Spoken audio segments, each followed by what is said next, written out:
سلام بچه، امروز اومدیم زنگ خونه درست کنیم. 2 بلاک میریم پایین، بعد 5 بلاک میریم سمت چپ، میام اینجا، بعد یه ردستون میذاریم،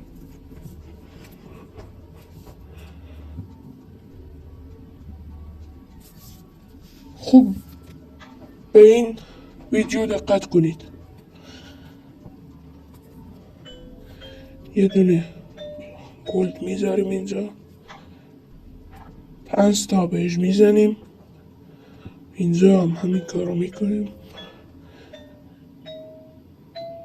اینجا نوت است،